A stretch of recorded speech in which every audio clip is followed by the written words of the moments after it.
there are over 600 different First Nations entities recognized by the government of Canada. As in the United States, there are approximately 562 U.S. tribal nations that are officially recognized by the United States government.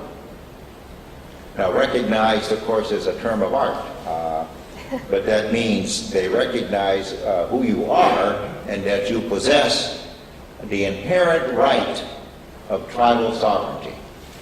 Inherent in the sense that it was not given to us by the United States government. When they began signing treaties with U.S. tribes, perhaps they were motivated by a desire to move them off our lands, our Aboriginal lands, but nonetheless, they recognize that a treaty agreement is an agreement between nations. So we were talking today about the Treaty of Waitangi between the British Crown in 1840 and the Maori Nation. The Maori Nation, well, I think today they say there are approximately 78 tribal nations who are part of the larger Maori Nation. So we have a lot in common with them, just as they have a lot in common with us. And so we look for ways that we can effectively work together to advance our common goals. And so one of the ways that recently that I've had the opportunity to work with the political leadership of the U.S. tribes around is the UN Declaration on the Rights of Indigenous People. As you know, that was adopted by the General Assembly of the United Nations in 2007. And in 2010, President Obama changed the vote that the Bush administration cast against adopting the declaration in the General Assembly. There were 4 countries who voted no back in 2007. And of course, guess who? The United States, Canada, New Zealand, and Australia. Which kind of makes you stop right away and say, well, wait a minute. What do these countries have in common that they agreed among themselves to vote no on this UN Declaration on the Rights of Indigenous Peoples? Well, they are former colonies of the British. They are countries where the common language is English. They have a common, in many ways, a common legal system. So I feel like the reason they voted no primarily was because they didn't want to be sued.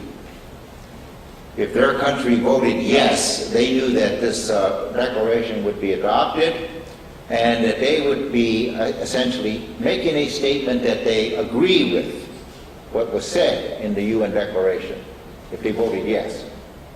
So that's why they voted no. So when Mr. Obama was elected in 2008, he had went out of his way to meet with tribal people during his campaign. And he was asked at numerous stops along the way on the campaign trail,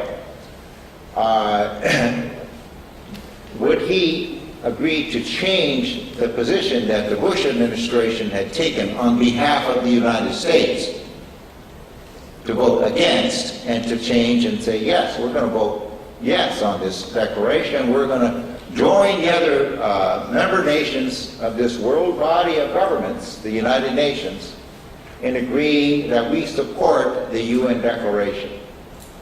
Now, the UN Declaration is not a body of substantive law, but it is an important statement of rights.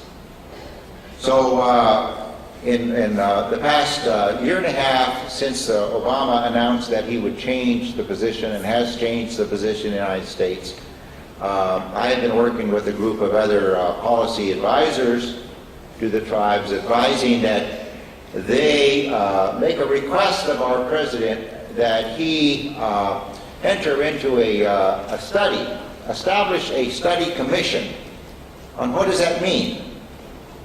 How can we successfully implement the UN Declaration in this country under our laws and policies? And my recommendations would suggest that they take it a step further and ask our president to invite New Zealand, Canada, and Australia to join with the United States in a joint study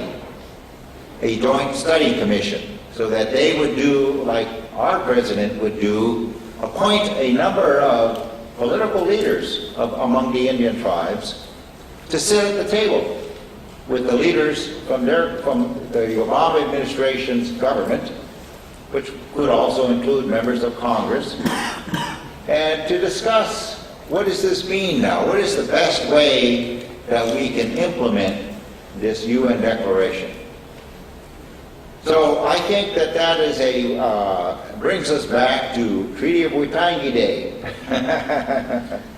And so I think that we have much in common, and I think that there are opportunities that have been opened up in 2012, 2013, that I think that we have some responsibilities to the people that we represent, not to let those opportunities go by the boards. To study, and that's where it was my pleasure to work with the students here, tribal students from Evergreen in our graduate program, to discuss what kinds of ways could we focus on and strategies that we can follow to successfully implement this Declaration on the Rights of Indigenous People. So anyway, thank you. Thank you.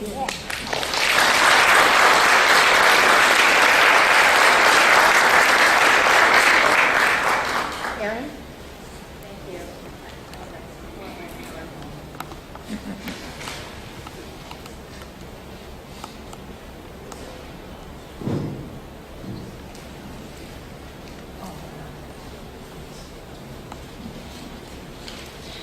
First, I would like to say thank you to everybody for being here. And thank you to my fellow panelists and to the organizers of Longhouse for making this event happen. And our guests from Aotearoa for spending their Waitangi Treaty Day with us here. Thank you. So I'm here today to talk about the Idle No More movement in Olympia and what has been done here. And the way that it's sort of caught fire across Indian country in the United States and Canada, and I would say all of Turtle Island, which is North America. I also want to say thank you very much to, there's some beautiful photographs in my PowerPoint presentation taken by Gary Galbraith and Zoltan Grossman, who are both here, so thank you for that as well. This first photograph here shows the march of the group coming across the 4th Avenue Bridge. So the march took place on December 29th, and the reason why a group of us decided that we were going to participate in this is because there was a critical mass. December 21st was a big day for Idle No More. There were thousands of people protesting all across Canada, and there were also people protesting south of the border in Mexico as well.